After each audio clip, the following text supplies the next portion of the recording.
लागि कतिजनाले ताली बजाएर उहाँलाई वचनको लागि स्वागत गर्छ।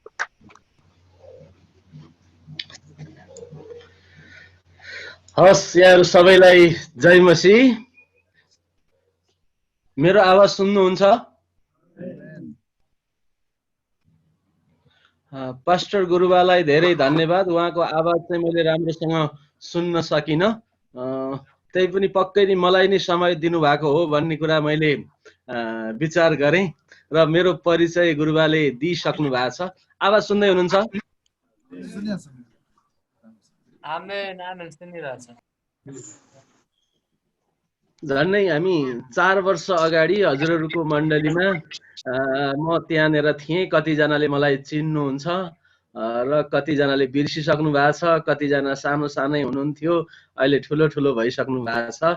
जे होस् मेरो परिचय गुरुबाले दिइसक्नु भएको छ। म परिचयमा अल्झिएर बस्न चाहन्न।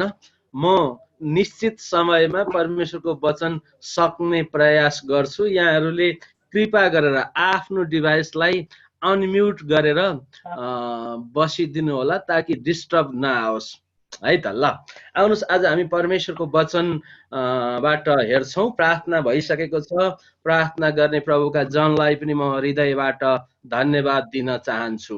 मैले भर्खरै बिहानको सेवा हाम्रो 9 बजे सकियो। त्यसपछि अनिखेर अहिले यहाँहरूसँग छु। अनि हाम्रो फेरि बेलुका अर्को सेवा हुन्छ। त्यो अर्को सेवा चाहिँ अनलाइनबाट, जुमबाट र भिडियो कल मार्फत हुन्छ। बिहान चाहिँ लाइभ संगति भएको थियो। आउनुहोस्, अब हामी केही समय परमेश्वरको वचनबाट केही कुराहरू हेर्छौं। यो समय विशेष गरेर अहिलेको समय सान्दर्भिक कुराहरू म यहाँहरूको बीचमा राख्न चाहन्छु। यो समय एकदम जटिल छ। हामी एकदम अप्ठ्यारो परिस्थिति भएर जिउँदैछौँ। त्यहाँ माथि पनि हजुरहरूको यो सुर्खेत र हामी रहेको एरिया काठमाडौँ चाहिँ एकदमै अहिले संक्रमणको जोखिममा छ। यहाँहरूले सुन्नुभयो, झन्नै काठमाडौँमा दिनमा 400 मान्छेहरू संक्रमित भइराखेका छन्। अनि यस्तो परिस्थितिको बीचमा पनि हामीलाई यसरी संगति, यो प्रभुले दिनुभएको प्रविधिको मार्फतबाट जोडिने मौका दिनुभएको लागि हामी परमेश्वरलाई धेरै धन्यवाद भन्छौँ। र यो विशेष गरेर म हाम्रो आदरणीय गुरुबालाई धेरै धन्यवाद दिन चाहन्छु। हजुरसँग यसरी जोड्ने मौका दिनुभयो। र यो विषम परिस्थितिमा यो के कारणले भइराखेको छ र यसको समाधान के हो, तपाईले र मैले बुझ्नलाई बहुत जरुरी छ। त्यसैले परमेश्वरको वचनले के सिकाउँछ त? यो महामारी, एक प्रकारको यो संक्रमणको विषयमा के कुरा सिकाउँछ? आउनुहोस् हामी आज परमेश्वरको वचन दोस्रो शमूएलको पुस्तक 24 अध्यायबाट हेरौं। लामो खण्ड छ, तर म यो पुरै खण्ड यहाँहरूको बीचमा व्याख्या गर्न चाहन्न। त्यसबाट केही कुराहरू लिएर म व्याख्या गर्न चाहन्छु। म यो खण्डलाई पढेँ। 24 को 1 पददेखि म पढ्दैछु। फेरि परम प्रभुको क्रोध इजरायलमाथि दन्कियो अनि उहाँले दाउदलाई तिनीहरूको विरुद्धमा सुर्याउनु भयो र तिनलाई इजरायल र यहुदाको गणना गर्नु भनी हुकुम गर्नुभयो। यसै कारण दाउदले योआब र तिनीसँग भएका सेनापतिहरूलाई दानदेखि बेर्सेबासम्म इजरायलका सबै कुलहरूको चारैतिर गएर गणना गरेर तिनीहरूको संख्या तिनी कहाँ ल्याउन हुकुम गरे। तब योआब राजाले भने, परम प्रभु हजुरका परमेश्वरले मानिसहरूलाई 100 गुणा वृद्धि गरिदिउन् र हजुर मेरा मालिकका आँखाले ती सबै कुरा देख्न पाउन्। तर मेरा मालिक राजाले यस्तो काम किन गर्न चाहनुहुन्छ? तर राजाको आज्ञा योआब र सेनापति माथि प्रबल भयो र इजरायलका लडाकु मानिसहरूको गन्ती गर्नलाई तिनीहरू राजाको सामुन्नेबाट निस्किए। तिनीहरूले एर्दन पार गरे, आरो एर्नेराको दक्षिणपट्टिको खोलामा पाल टाँगे, गाद भएर याजेरसम्म अघि बढे। तब तिनीहरू गिलाद र तामिम होदसी अनि दान यानमा र सिदोनमा फेरो मारे। तिनीहरू टुरोसको गढीसम्म गए, हिब्बी र कनानीहरूका सबै शहरमा गए। त्यसपछि यहुदाको नेगेब भनिने दक्षिण देशको बेरसेबामा गए। तिनीहरूले जम्मै देश छिचोले अनि 9 महिना 20 दिनपछि यरुशलेममा फर्किआए। तब योआबले मानिसहरूको जम्मा संख्या राजालाई यसरी बताइदिए, हात हतियार चलाउन सक्ने लडाकु मानिसहरू इजरायलमा 8 लाख र यहुदामा 5 लाख थिए। मानिसहरूको जनगणना गरिसकेपछि दाउदको विवेकले तिनलाई समात्यो र तिनले परमप्रभुलाई भने मैले साह्रै दुष्ट काम गरेको छु। हे परमप्रभु, बिन्ती छ आफ्नो दासको अपराधलाई दूर गरिदिनुहोस्। म साह्रै मूर्ख भएँ। तिनी भोलिपल्ट बिहानै उठे, तर यसै बीच परमप्रभुको वचन दाउदको अगमवक्ता गाद कहाँ आइसकेको थियो। गएर दाउदलाई यसो भन्, परमप्रभु यसो भन्नुहुन्छ, म तेरो अघि 3वटा कुरा दिँदैछु, ती मध्ये एउटा चुन र त्यही नै म तँमाथि ल्याउनेछु। तब गाद आएर त्यही कुरा दोहोऱ्याएर दाउदलाई भने, हजुरको देशमा 3 वर्षसम्म अनिकाल परोस्, अथवा 3 महिनासम्म हजुरलाई शत्रुहरूले खेदुन्, अथवा हजुरको देशमा 3 दिनसम्म बाढी चलोस्। तब विचार गर्नुहोस्, मलाई पठाउनु हुने कहाँ मैले के जवाफ लानुपर्छ सो भन्नुहोस्। तब दाउदले गादलाई भने, म त सारैलाई परमप्रभुको हातमा पर्नु नै बेस होला, तर मलाई मानिसको हातमा पर्नु नपरोस्। यसकारण बिहानदेखि तोकेको समयसम्म इजरायलभरि परमप्रभुले रूढी पठाइदिनु भयो र दानदेखि बेर्सेबासम्म 70,000 मानिसहरू मरे। तब स्वर्गदूतले यरुशलेम नष्ट पार्नलाई त्यसतिर आफ्नो हात पसारे। तब यस्तो सत्यानाश गर्नदेखि परमप्रभुको मन बदलियो र मानिसहरूलाई नाश गर्ने ती स्वर्गदूतलाई उहाँले भन्नुभयो, बस भयो, तिम्रो हात थाम। त्यसबेला परमप्रभु ती दूत एबुसी औरानको खलाको छेउमा उभिरहेका थिए। तब दाउदले मानिसहरूलाई मार्दै गर्ने ती स्वर्गदूतलाई देखे। तब तिनले परमप्रभुलाई भने, यो खराबी मैले पो गरेको हुँ, पाप मेरै हो, तर यी बिचरा भेडाहरूले के गरेका थिए? तपाईको हात यो घरानामाथि परोस्, मेरो घरानामाथि। दाउद कहाँ आएर तिनलाई भने, गएर एबुसी औरानको खालामा प्रभुको निम्ति एउटा वेदी बनाउनुहोस्। गादद्वारा परमप्रभुले आज्ञा गर्नुभए झैं दाउद उनीहरूले राजा र तिनका मानिसहरूलाई आफू भएतिर आइरहेको देखे। तब तिनीहरू गएर राजाको सामुन्ने घोप्टो परि दण्डवत गरेर भने, हजुर किन हजुरको दासलाई भेट गर्नलाई आउनुभयो? दाउदले जवाफ दिए, मानिसहरूमाथि चलेको यो रूढी बन्द होस् भनी परमप्रभुको निम्ति एउटा वेदी बनाउनुहोस्, तिम्रो खला किन्न आएको हुँ म। औरनाले जवाफ दिए दाउदलाई भने, बिन्ती छ हजुर त्यो लानुहोस्, जस्तो योग्य सम्झनुहुन्छ त्यस्तो बलिदान चढाउनुहोस्। होम बलिको निम्ति म कहाँ गोरुहरू, दाउराको निम्ति तिनका जुवा दाई गर्ने काठहरू छन्। अरुणाले यो सबै राजालाई तिनका कामको निम्ति भने, परमप्रभु हजुरको परमेश्वरले हजुरलाई ग्रहण गरून्। तब राजाले अरुणालाई भने, होइन, म तिमीबाट किन्ने छु, पैसा नपरेको चिज लिएर परमप्रभु मेरा परमेश्वरलाई म बलिदान चढाउने छैन। यसै कारण दाउदले यो खला र गोरुहरू चाँदीका 50 सिक्कामा किने। त्यहाँ तिनले परमप्रभुको निम्ति एउटा वेदी बनाए, होम बलि र मेल बलि। तब देशको निम्ति तिनले गरेको प्रार्थना परमप्रभुले स्वीकार गर्नुभयो, इजरायलमा चलेको रूढी थामियो। आमेन। परमेश्वरले वचन पढाइ सुनाइमा हामी सबैलाई प्रशस्त गरेर आशीर्वाद दिनुभएछ। प्रियहरू, यतिखेर हामी एउटा जटिल परिस्थिति भएर गइराखेका छौँ। हाम्रो देश मात्रै होइन, विश्व यतिखेर संक्रमित छ, संक्रमित भइराखेका छन्। धेरै मानिसहरू एउटा भर्खरै एउटा कुरा भन्दैछ, अझै 2 वर्षसम्म यो कोरोना हट्ने अवस्थामा छैन। धेरै मानिसहरू मर्दैछन् भनेर उसले भन्दैछ, एक प्रकारको गर्दैछ। तर म यहाँहरूलाई यतिखेर यो डरको कुरा बताउन आइरहेको छैन। हामी यो अवस्थाबाट, यो रूढीबाट कसरी बच्ने, यो हुनुको मेन कारण के हो, परमेश्वरको वचनले तपाईलाई र मलाई यो विषयमा के बताउँछ भन्ने कुरा म यहाँहरूको बीचमा राख्दैछु। यो खण्डलाई हेर्दै गर्दाखेरि राजा दाउद त्यतिखेर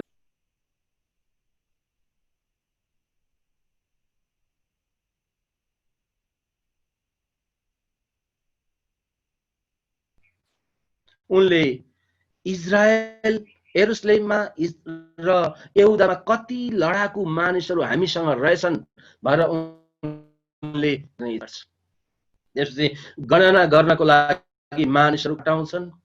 गणना गरेर आउँदै गर्दाखेरि त्यहाँनिर 8 र 5 लाख 13 लाख मानिसहरू, लडाकु मानिसहरू भएको कुराहरू उनले थाहा गर्छन्। त्यसपछि त्यहाँबाट उनीसँग झन् एक प्रकारको घमण्ड बढ्दै आइराखेको छ।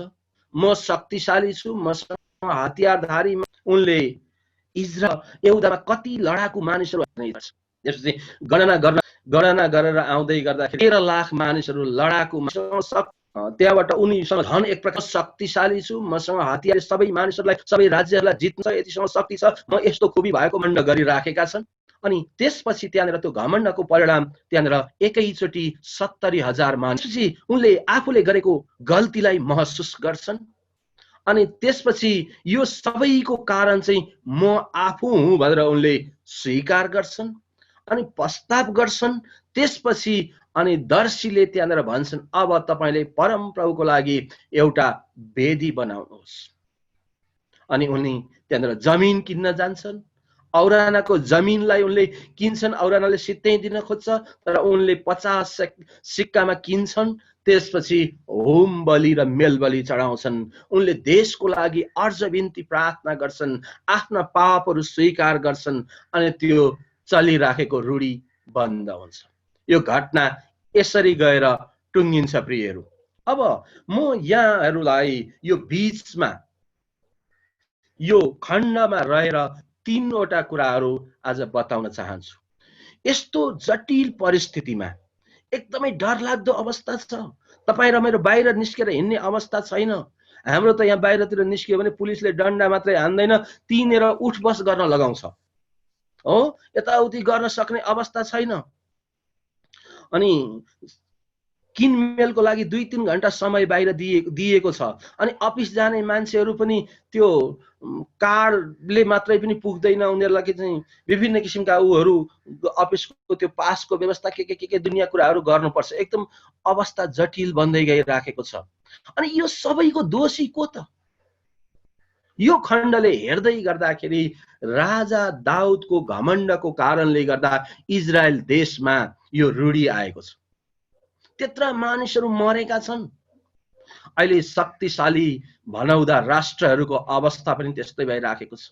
हेर्नुस् त इटलीको हालत, हेर्नुस् त अमेरिकाको हालत, हेर्नुस् त हाम्रै मोदीजीको हालत, हेर्नुस् त यी विभिन्न शक्तिशाली राष्ट्रहरूको हालत। कसैले पनि औषधि बनाउन सकिराखेका छैन। यो भ्याक्सिन प्रयोगमा आउन सकिराखेको छैन। कोरोनालाई जित्न सक्ने कसैसँग पनि खुबी छैन। एउटै कारण हो प्रियहरू, मानिसको घमण्ड र मानिसको अत्याचारको कारणले गर्दा परम प्रभुबाट मानिसहरूलाई यस्तो खालको एक प्रकारको यो आइराखेको छ। विचार गर्नुस् त त्यो खण्डलाई तपाईले हेर्दै गर्दाखेरि तपाईले सुरुमा नै देख्नुहुन्छ। त्यहाँनिर सुरुमा नै 24 पदको सुरुमा नै तपाईले हेर्नुभयो भने देख्नुहुन्छ, फेरि परम प्रभुको क्रोध इजरायल माथि दन्कियो भनेको छ। भनेपछि त्यो भन्दा अघि पनि घरिघरि त्यस्तो खालको समस्या आइराखेको देखिन्छ। फेरि भनेपछि त्यो भन्दा अगाडि पनि थियो भन्ने कुरा देखिन्छ। तपाईलाई थाहा छ 14औं शताब्दीमा AD 14 तिर विश्वमा एक प्रकारको समस्या आयो। त्यो समस्यामा 2 करोड मानिसहरू मरे युरोपमा मात्रै। आज भन्दा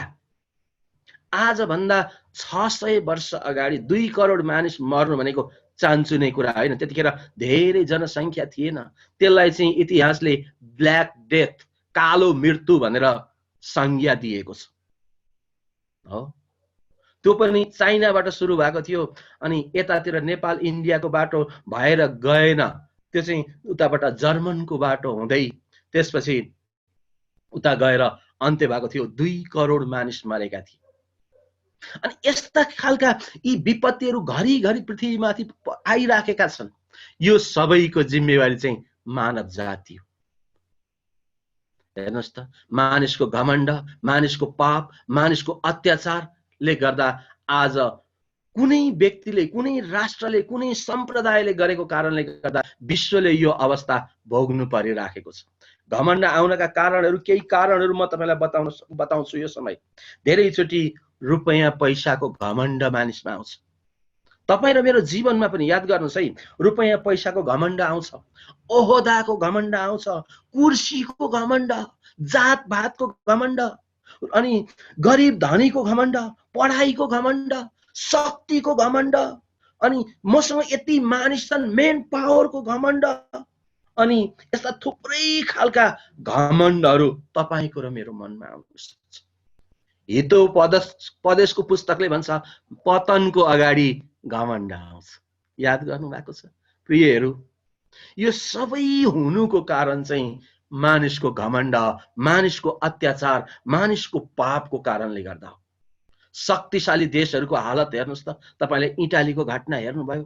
इटालीको राष्ट्रपति, इटालीको प्रधानमन्त्रीले घोडा टेकेर अब सकिने भनेर भनेको। अनि हाम्रै अमेरिकाको राष्ट्रपतिको अवस्था हेर्नुहोस्, अहिले नरेन्द्र मोदीको कुरा हेर्नुहोस्। अनि हाम्रै देशको स्वास्थ्य मन्त्रालयको प्रवक्ताले हिजो बेलुका भन्दै गरेको नोटिस मैले सुन्दै थिएँ, अब सक्ने अवस्था छैन, हस्पिटलले धान्ने अवस्था छैन, तपाईहरु आफ्ना घरमा बस्नु, सुरक्षित रहनुहोस्। अनि हामी स्वास्थ्य कर्मीहरू पनि दिन सक्दैनौँ। सबैले हात उठाइसकेको अवस्था छ। यो अवस्था छ।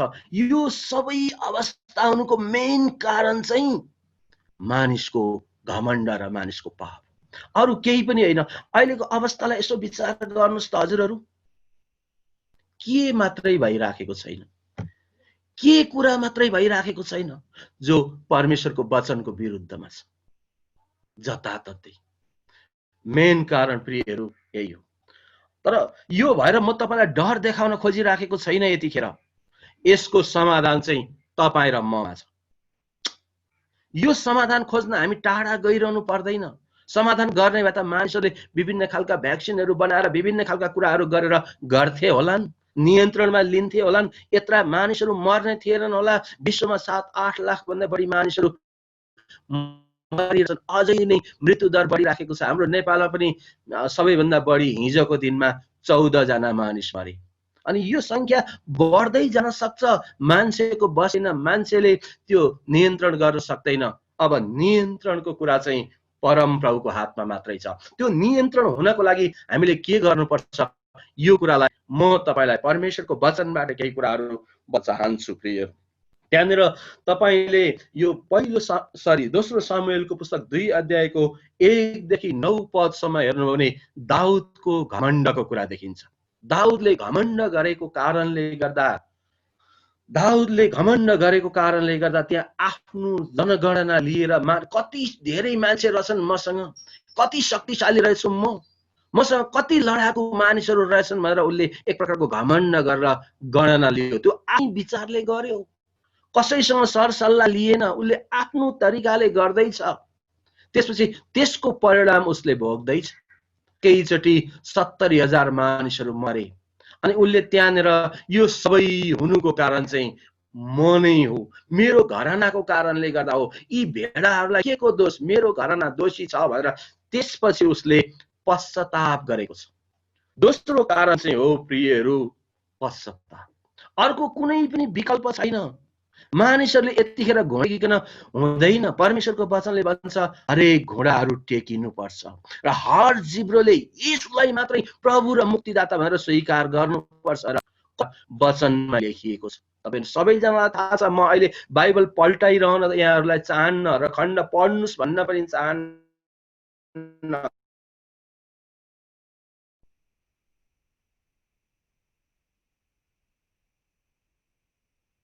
स्वीकार नै सबैभन्दा ठुलो कुरो हो। मानिसको जीवनमा घमण्ड आउँछ, घमण्ड नगर्ने को छ? जरुरतै पर्ने थिएन तपाईलाई र मलाई। त्यसै कारणले गर्दा हामी पापी छौं, हामी घमण्डी छौं, हामी स्वार्थी, हामी अहंकारी छौं। त्यसैले पर्ने कुरा चाहिँ पश्चाताप हो। मलाई थाहा छ नेहेमियाले यरुशलेमको मन्दिर, यरुशलेमको पर्खाल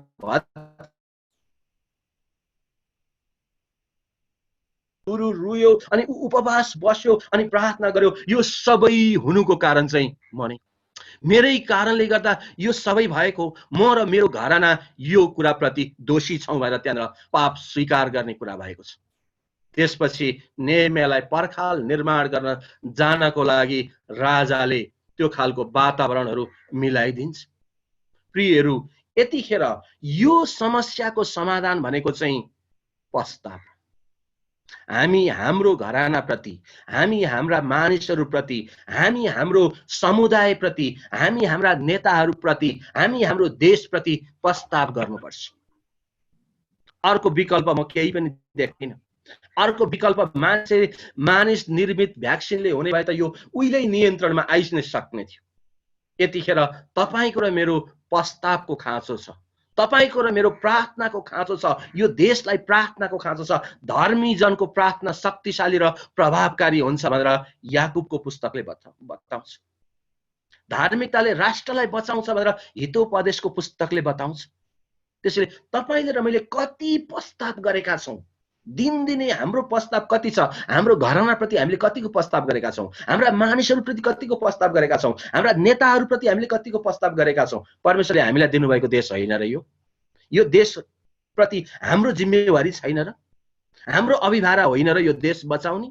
त्यसैले तपाईको र मेरो यो अवस्था आउनुको पछाडि हामी र हाम्रै कारणहरू हो।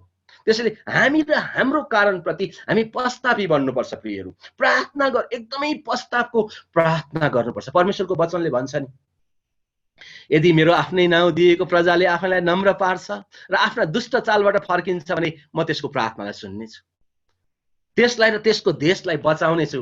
परमेश्वरले इतिहासको पुस्तक दोस्रो इतिहासमा भन्नुभएको छैन। हामी धेरैचोटि त्यो पदलाई दाबी गर्छौं, प्रार्थना गर्छौं, तर हाम्रो जीवन प्रस्ताव छैन। बिहान उठ्ने बित्तिकै हामी प्रस्तावको प्रार्थना गर्दैनौं। यो सबैको दोषी म हुँ भनेर कहिल्यै हामीले स्वीकार गर्दैनौं। यहाँनिर राजा दाउदले भन्छ, म मान्छेको हातमा पर्नुभन्दा त परमेश्वरकै हातमा पर्न चाहन्छु। मबाट गल्ती भयो, म अब कसको हातमा परौं? परम प्रभुको हातमा पर्न चाहन्छु। तपाई कसको हातमा पर्न चाहनुहुन्छ? यतिखेर रोगको हातमा पर्न चाहनुहुन्छ कि परमेश्वरको हातमा पर्न चाहनुहुन्छ? परमेश्वरको हातमा पर्नुभयो भने छुटकारा छ। याकुब प्रेरित 4:12 भन्छ, अरु कसैमा मुक्ति छैन, छुटकारा अरु कसैमा छैन, येशूमा मात्रै छ। त्यसैले यो समय मानिसको हातमा मानिसका कुराहरू नखोज्नुहोस्, परमेश्वरको हातमा पर्नुहोस्, परमेश्वरसँग प्रस्तावको प्रार्थना गर्नुहोस्। तपाईलाई र मलाई 12 हातको टाँगाले पनि छुने छैन, तपाईलाई र मलाई कुनै पनि त्यस्ता खालका विपत्तिले छुने छैन। छुए पनि येशू हामीसँग हुनुहुन्छ, हामीले विजय प्राप्त गर्न सक्छौं। यो कुरा चाहिँ एकदमै आत्मबल बढाउने समय हो। आत्मबल बढाउनुहोस्। तपाई ढोकामा हुनुहुन्छ, ढोकाबाट भित्र छिर्नु, यदि छिरिहाल्नुभयो भनेदेखि येशू हुनुहुन्छ तपाईसँग, तपाईले विजय पाउनुहुन्छ। यदि विजय भएन भने पनि हामी परमेश्वरको राज्यमा हुन्छौं। त्यो चाहिँ अनन्तको विजय तपाईले र मैले प्राप्त गर्न सक्छौं। तर हामी यो हुनु अगावै प्रस्तावको प्रार्थना धेरै गर्नुपर्छ। प्रियहरू, म अब तेस्रो बुँदामा जाँदैछु। हामीसँग समय धेरै छैन, समयलाई ख्याल गर्दै म तेस्रो बुँदातर्फ जाँदैछु। तेस्रो बुँदामा जाँदाखेरि तपाईले यहाँनिर विचार गर्नुहोस्। पहिलो कुरा, यो आउनुको रिजन चाहिँ मानिसको घमण्ड, मानिसको पाप, मानिसको अत्याचार, मानिसको भ्रष्टाचारको कारणले गर्दा यो कुरा भइराखेको छ। पृथ्वी यतिखेर पापै पापले भरिएको छ। तपाईलाई थाहा छ, एफिसीको पुस्तक 2 अध्यायमा हेर्नुभयो भने 1 देखि 10 सम्म तपाईले हेर्दै गर्दाखेरि ती सबै कुराहरू देखिन्छ। तिमीहरू एकचोटि यस्तो थियौ भनेर भनेको छ। अहिले पनि संसारमा त्यो खालको शासकले राज्य गरिराखेको छ। त्यसैले यसको लागि यो सबै हुनुको कारण कतिचोटि हाम्रा मन विचारहरू पनि त्यतातिर गएको कारणले गर्दा यो समस्या हामीले भोगिराखेका छौं। अब यसको समाधानको लागि प्रस्ताव, सुन्नुहोस् है, प्रस्तावको प्रार्थना। अनि अर्को कुरो अन्तिम कुरोतिर म जाँदैछु। अन्तिम कुरो भनेर चाहिँ वेदी निर्माण। त्यहाँनिर राजा दाउदले औरानाको घरमा गएर जमिन किनेर वेदी निर्माण गर्ने काम गरे। हेर्नुहोस् त, तपाईले 18 देखि 25 मा हेर्दै गर्नुभयो भने त्यहाँनिर वेदी निर्माण गर्नको लागि औरानाको घरमा गएर वेदी निर्माण गर्ने काम गरे। के गर्नुभयो भने त्यहाँनिर वेदी निर्माण गर्नको लागि जमिन कुराहरू देखिन्छ। 1 देखि 9 मा तपाईले घमण्डको कुरा देख्नुभयो, 10 देखि 17 मा आउँदाखेरि प्रस्तावको कुरा देख्नुभयो भने 18 देखि 25 सम्म अब यहाँनिर वेदी निर्माण गर्ने कुरा भन्छ। तपाई यतिखेर सबैजना मलाई सुनिराख्नु भएको छ र देखिराख्नु पनि भएको छ। इमानदारीसँग भन्नुस् त, तपाईले आज बिहान उठेर आफ्नो मण्डलीको लागि, आफ्नो परिवारको लागि, आफ्नो देशको लागि कतिजनाले प्रार्थना गर्नुभयो? हात उठाउनुस् त।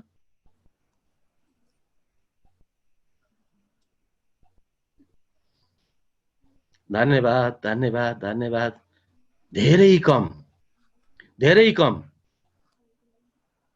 थाहा छ तपाईलाई, तपाईको परिवार, तपाईको घराना प्रार्थनाको वेदी भएन भने नि जतिसुकै चुरीफुरी गरे पनि केही हुनेवाला छैन।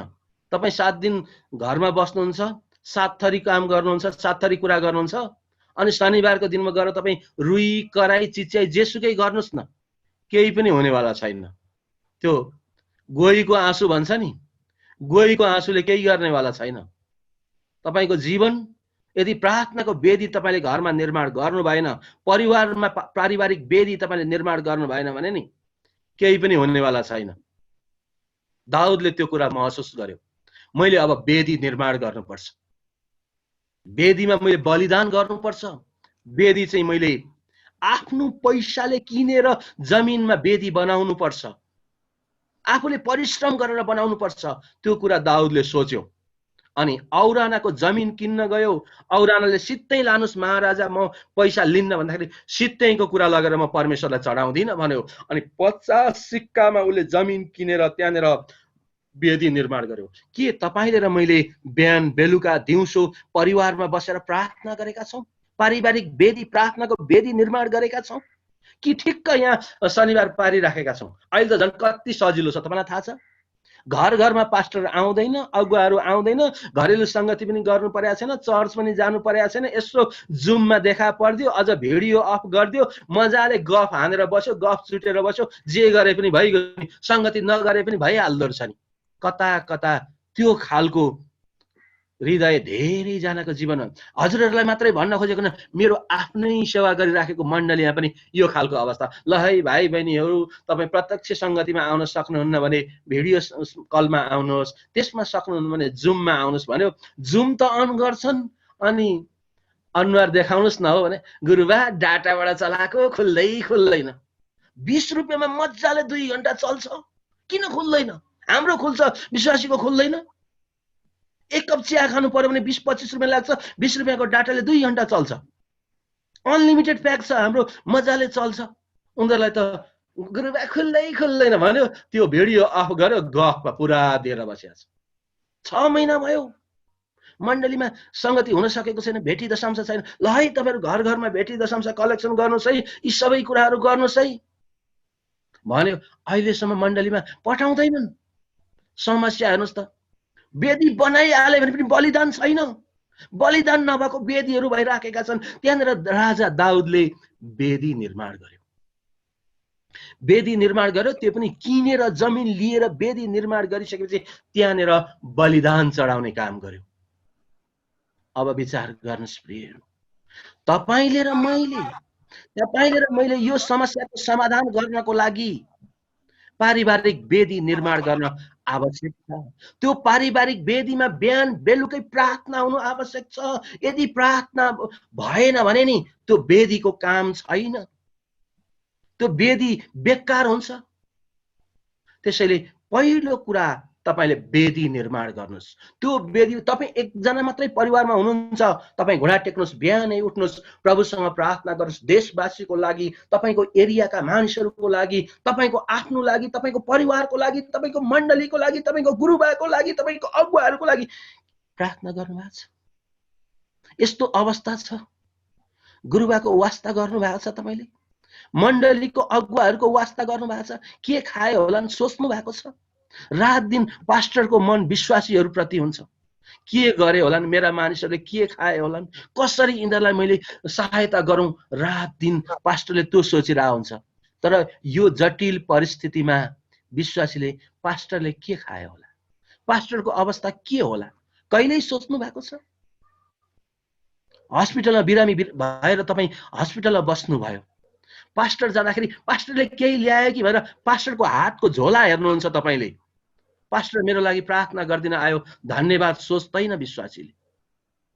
यो समय तपाईले पास्टरलाई वास्ता गर्ने हो, पास्टरको लागि प्रार्थना गरिदिने हो। पास्टरको लागि तपाईले गुरुबा तपाईले के गर्नुभयो, तपाईको अवस्था केही छ, एक शब्द तपाईले सोच्नु भएको छ? वेदीले चाहिँ त्यो काम गर्छ, बलिदान चढाउँछ। रोमीको पुस्तक 12 अध्यायको 1 र 2 मा हेर्नुस् त, जिउँदो बलिदान भन्छ। त्यहाँनिर पावलले जिउँदो बलिदानको कुरा गर्छ। आफ्नो जीवन सम्पूर्ण कुरा प्रभुमा समर्पण गरेर प्रार्थना गर्नुहोस् अनि अर्काको वास्ता गर्नुहोस्। त्यहाँनिर दिने कामहरू गर्नुहोस्। बलिदान भनेको चाहिँ दिने पनि हुन्छ, खराब कुराहरू छोड्ने कुराहरू पनि हुन्छ। यो कुरालाई विचार गर्नुहोस्। अनि लास्टमा हेर्नुहोस् त, जब त्यहाँनिर दाउद राजाले जमिन किन्यो, वेदी निर्माण गर्यो, अनि त्यहाँनिर भन्छ बलिदान चढायो। 25 पदमा पढ्नुहोस् त, त्यहाँ तिनले परम प्रभुको निम्ति एउटा वेदी बनाए, होम बलि र मेल बलि चढाए। तब देशको निम्ति तिनले गरेको प्रार्थना परम प्रभुले स्वीकार गर्नुभयो। अनि त्यहाँभन्दा तल अझ अर्को एकदम महत्त्वपूर्ण कुरा छ, अनि इजरायलमा चलेको रूढी रोकियो। आमेन। इजरायलमा चलेको रूढी रोकियो। त्यो रोकिनुको कारण चाहिँ प्रार्थना, वेदी निर्माण र बलिदानका कुराहरू थिए। प्रियहरू, यतिखेर तपाईले एकदमै विचार गर्नुहोस्। यो सबै कुरा त भयो, यो सबै अवस्था तपाईले र मैले भोगिराखेका छौं। यसको पछाडि कहीँ न कहीँ मानिस जातिकै कारणले गर्दा हो। यो सबै कुराको लागि तपाईको र मेरो पश्चातापको प्रार्थना आवश्यकता छ। पश्चातापले मात्रै पुग्दैन, अब घर घरमा प्रार्थनाको वेदी निर्माण हुनुपर्छ। परिवार परिवारमा प्रार्थनाको वेदी निर्माण हुनुपर्छ। देशको लागि, परिवारको लागि, समुदायको लागि, मण्डलीको लागि, गुरुबा गुरुआमाको लागि, अगुवाहरूको लागि प्रार्थनाको आवश्यकता छ। त्यो पनि पश्चाताप सहितको प्रार्थनाको आवश्यकता छ। त्यतिले मात्रै पुग्दैन, दिने कुराहरू, मुट्ठी खोल्ने कुराहरू, बलिदान, होम बलि, मेल बलिका कुराहरू, तपाईहरुले वास्ता गर्ने कुराहरूको आवश्यकता छ। अनि वचनले भन्छ, त्यसपछि परम प्रभुले दाउदको प्रार्थना सुन्नुभयो। हेर्नुहोस् त, दाउदको प्रार्थनालाई स्वीकार गर्नुभयो। तपाईले र मैले जब ती कुराहरू गर्छौं नि प्रियहरू, दाउदको परमेश्वर तपाईको र मेरो परमेश्वर होइन र? दाउदको प्रार्थना सुन्ने परमेश्वर के तपाईको र मेरो प्रार्थना सुन्नुहुन्न र? अल्फा र ओमेगा भनेर हामी पढ्दैनौं र? आदि र अन्त्य भनेर हामी भन्दैनौं र? त्यही परमेश्वर होइन र? कहिल्यै परिवर्तन हुनुहुन्न भनेर हामी भन्दैनौं र? त्यही परमेश्वर आज पनि तपाईँ र मसँग हुनुहुन्छ। त्यसैले तपाईले र मैले जब त्यस्तो खालको प्रार्थना गर्छौं नि, त्यस्तो खालको प्रार्थना गर्छौं नि, प्रभुले त्यो प्रार्थनालाई स्वीकार गर्नुहुन्छ, स्वीकार गर्नुहुन्छ। त्यसपछि यो अहिलेको रूढी त के, यो भन्दा डरलाग्दो रूढी आए पनि परमेश्वरले छुटकारा दिनुहुन्छ। छुटकारा परम प्रभुको हातमा छ। छुटकारा गर्न सक्ने चाहिँ उहाँ मात्रै हुनुहुन्छ। तपाईँ निराश नहुनुहोस्। यतिखेर तपाईँ चिन्तित हुनुहुन्छ, निराश हुनुहुन्छ, पक्कै पनि मलाई थाहा छ अब के होला, झन् अवस्था डरलाग्दो हुन्छ होला तपाईको मनमा आएको छ। तपाईलाई थाहा छ बाइबलमा 365 पटक, अब याद गर्नुहोस् होला है, तपाई बाइबल पढ्दै हुनुहुन्छ भने विचार गर्नुहोस्, बाइबलमा 365 पटक नडरा भन्ने शब्द लेखेको छ। किन 365 नै पटक लेखियो होला, यसो विचार गर्नुहोस् त। किनकि एक वर्षमा 365 दिन हुन्छ। दिनको एकचोटि परमेश्वरको वचनले नडरा भनेर भन्छ। त्यसैले तपाईले र मैले यो डराउने कुरालाई छोड्नुपर्छ। ख्रीष्ट येशूमा विजय छ। मैले छुटकारा परम प्रभुबाट पाउँछु। यो रूढीमाथि येशूले विजय दिन सक्नुहुन्छ। म सुरक्षित रहन्छु, उहाँले मलाई उहाँको रगतको घेराभित्र राख्नुहुन्छ। यो कुरा चाहिँ तपाईले र मैले महसुस गरेँ। फेरि मैले हाम्रो सरी अप्ठ्यारो नहोस्, अफवाह फैलाउन खोजेको चाहिँ होइन है। येशूको नाममा कोरोना भाग भनेर मैले त्यो खालको अफवाह फैलाउन खोजेको होइन। तर ख्रीष्ट येशूमा हुनेलाई परमेश्वरले सुरक्षा दिनुहुन्छ। जसरी एउटा कुखुराको पोथीले आफ्ना बचेराहरूलाई, आफ्ना चल्लाहरूलाई जसरी छोपेर राख्छ, परम प्रभुले त्यसै गरेर आफ्ना जनहरूलाई छोपेर राख्नुहुन्छ भन्ने कुरा तपाईले पढ्नु भएको छ। म त्यतातिर यहाँहरूलाई दोहोर्याउन चाहन्न। प्रियहरू, यतिखेर अरु म यहाँहरूलाई धेरै कुरा बताउन चाहन्न। म लगभग अन्तिम गर्दैछु। याद गर्नुहोस् यहाँहरूले, यो डरलाग्दो परिस्थितिमा हामीले डराउनु पर्ने अवस्था त छ, तर विजय छ। विजय छ। यो सबै हुनुको कारण चाहिँ हाम्रो आफ्नै पाप, अधर्म, घमण्ड र हाम्रो स्वार्थीपनको कारणले गर्दा हो। र यसको लागि यसको समाधान भनेको चाहिँ पश्चाताप भन्दा बाहेक केही पनि छैन। पश्चाताप गर्ने हो, घर घरमा वेदी निर्माण गर्ने हो, प्रार्थनाको वेदी। तपाईको परिवार बलियो भयो भने मात्रै मण्डली परिवार बलियो हुन्छ। रात दिन घर परिवारमा श्रीमान श्रीमती झगडा गर्ने, चर्चमा आएर एकछिन रोएर देखाएर हुन्छ र? हुनेवाला छैन। त्यसैले परिवारमा तपाईँ जति प्रार्थना गर्नुहुन्छ नि त्यति तपाईँको जीवनमा आशिष आउँछ, त्यति तपाईँको मण्डलीमा आशिष आउँछ, त्यति तपाईँ परमेश्वरको नजिक हुनुहुन्छ। त्यसैले प्रार्थनामा धेरै समय बिताउनुहोस्। आज बिहान मैले सोधेँ अघि तपाईँलाई, कतिजनाले आज देशको लागि, छिमेकीको लागि, मण्डलीको लागि, अगुवाहरूको लागि प्रार्थना गर्नुभयो? केही हातहरू उठे, धेरैका हातहरू उठेनन् प्रियहरू। तपाईँ यतिजना हुनुहुन्छ र पनि यहाँ 16वटा डिभाइस छ, लगभग हामी यहाँनिर मेरो विचारमा पनि 50 जना जति छौँ होला पक्कै पनि यतिखेर। अनि तपाईँले धेरैका हातहरू उठेनन्। मैले यसो हेर्दै थिएँ, हेर्दै गर्दाखेरि त्यहाँ 9-10 उठेको देखेँ। हेर्नुहोस्, अझै तपाईँको लगभग 80% हातहरू उठ्न बाँकी छ। 80% प्रार्थनाको वेदीहरू निर्माण हुन बाँकी छ। अब आजदेखि यहाँले सुरु गर्नुहोस्। त्यो पास्टरले त भन्यो, साँच्चै म प्रार्थना गर्दिनँ, अब प्रार्थना गरेर हेर्नु पर्यो। प्रभुको वचनले भन्छ, चाखेर त हेर म कति धेरै गरेर दिनेछु भनेको छैन प्रभुको वचनले? एकचोटि गरेर त हेर्नुहोस्। तपाईँको प्रार्थनाले यो देशलाई परिवर्तन गर्नेछ, तपाईँको प्रार्थनाले तपाईँको छिमेकलाई बचाउनेछ, तपाईँको प्रार्थनाले तपाईँको मण्डलीमा समृद्धि ल्याउनेछ। त्यसैले आजैबाट तपाईँले सुरु गर्नुहोस्। ल है बुढी, भरे बेलुकाबाट त हामी पारिवारिक सङ्गति गरौँ। पारिवारिक पास्टर आउन सक्नु भएन, अगुवा आउन सक्नु भएन, हामी प्रार्थनामा जुटौँ, हामी प्रार्थना गरौँ, हामी मण्डलीको लागि प्रार्थना गरौँ, हाम्रो समुदायको लागि प्रार्थना गरौँ, हाम्रो परिवारको लागि प्रार्थना गरौँ, देशको लागि प्रार्थना गरौँ, हाम्रो प्रदेशको लागि प्रार्थना गरौँ। सुरु गर्नुहोस् त। तपाईँ येशूको रगतले किनिएको धर्मी व्यक्ति हो। तपाईँको प्रार्थना शक्तिशाली र प्रभावकारी हुन्छ। त्यसैले हजुरहरू चान्चुने मान्छे होइन, कमजोर मान्छे होइन, धर्मी मानिस हो। येशूको रगतले धर्मी हुनुभएका मानिसहरू हो। तपाईँको प्रार्थनाले यो देशलाई बचाउँछ। त्यसैले अब प्रार्थना गर्न थाल्नुहोस् है त। ल, धन्यवाद छ सबै कुराको लागि, धन्यवाद। यो विशेष मौका दिनुभयो, धन्यवाद छ। अब हामी थोरै समय 2 मिनट जति भ्याइन्छ गुरुबा, 2 मिनट जति हामी प्रार्थना गरौँ है त। ल, यो कुराको लागि आफ्ना कुराहरूलाई स्वीकार गरौँ र हामी आजैदेखि म परिवारको वेदी निर्माण गर्छु, प्रभु मलाई त्यो शक्ति दिनुहोस् भनेर हामी प्रार्थना गरौँ।